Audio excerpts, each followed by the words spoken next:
100 साल कह लो या शताब्दी कह लो, एक ही बात है। दोनों में कोई अंतर नहीं है। 10 साल कह लो या दशक कह लो, एक ही बात है। या फिर आपको 30 दिन या फिर कहो 1 महीना, एक ही बात है। 15 दिन कहो या फिर एक पक्ष कहो, एक ही बात है। इसी तरह से महाकल्प कहो चाहे परांत काल कहो, एक ही बात है। अब सवाल यह है कि परांत काल कितना होता है? तो ऋषि दयानंद कह रहे हैं इसकी संख्या है 43,20,000 वर्षों की एक चतुर्युगी होती है। गिनती करना शुरू कर दीजिए। कह रहे हैं 43,20,000 वर्षों की एक चतुर्युगी होती है। 2000 चतुर्युगियों का एक अहोरात्र होता है, यानी कि एक दिन रात। 2000 चतुर्युगियों की एक दिन रात होती है, अर्थात 1000 साल का दिन, मतलब 1000 चतुर्युगियों का दिन और 1000 चतुर्युगियों की रात होती है। अब ये दिन और रात 1000 चतुर्युगियों की, यानी 43,20,000 साल की एक चतुर्युगी, और ऐसी ऐसी 1000 चतुर्युगी होंगे तो एक दिन होगा। ये बात समझ में नहीं आई? हमारा दिन तो 24 घंटे में पूरा हो जाता है, और ऐसे ऐसे 360 दिन मिला के एक साल होता है। ये कह रहे हैं एक ही दिन 43,20,000 साल गुणा 1000 इतने दिनों का होता है। दरअसल ये हमारा दिन नहीं है। हमारा दिन तो इधर से सूरज उगा, इधर छिप गया दिन पूरा, और फिर दोबारा सूरज निकला तो पूरी रात मानी जाती है, बीच का समय ये।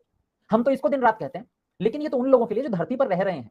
अब सोचो जो लोग धरती पर नहीं रह रहे, या जो धरती से बिल्कुल अलग है, उसका दिन रात ये इतने 24 घंटों का कैसे हो सकता है? उसके लिए तो ना सूरज उगता ना सूरज छिपता, उसके लिए सूरज उगने छिपने जैसी कोई बात ही नहीं है, तो उसके लिए एक दिन का कोई मतलब नहीं बनता। तो फिर ये जो 1000 चतुर्युगियों का दिन और 1000 चतुर्युगियों की रात, ये किसके लिए कहा गया? ये ब्रह्म का दिन रात है। ब्रह्म मतलब भगवान का एक दिन और भगवान की एक रात। हमारे लिए एक दिन एक रात 24 घंटों की थोड़ी देर की, और भगवान का एक दिन एक रात यानी कि जब तक ये दुनिया चल रही है तब तक भगवान का दिन चल रहा है, और जब इस दुनिया का प्रलय हो जाएगा तब भगवान की रात्रि शुरू होगी। इसे कहते हैं अहोरात्र, यानी कि दिन रात। तो 1000 चतुर्युगी का दिन, 1000 चतुर्युगी की रात, और 2000 चतुर्युगी दोनों मिला दिए तो दिन रात, अहोरात्र। और ऐसे ऐसे 30 अहोरात्रों का एक महीना होता है। ऐसे ऐसे 30 अहोरात्र, जैसे हमारा महीना 30 दिन का होता है, ऐसे भगवान का एक महीना कितने दिन का? 30 दिनों का। लेकिन वो 30 दिन कौन से होंगे? अरे 30 बार दुनिया बनेगी और दुनिया बिगड़ेगी, तब जाकर के भगवान का एक दिन रात होता है, और ऐसे ऐसे 30 बार दुनिया बनेगी बिगड़ेगी, भगवान का हो गया एक महीना पूरा।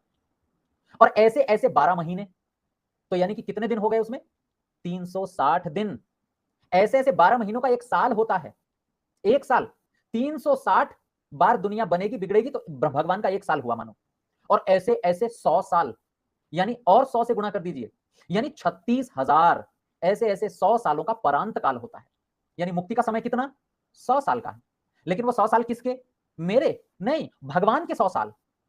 ऐसे ऐसे 100 सालों का परांत काल होता है, और तब तक आत्मा मुक्ति में रहती है, मोक्ष में रहती है।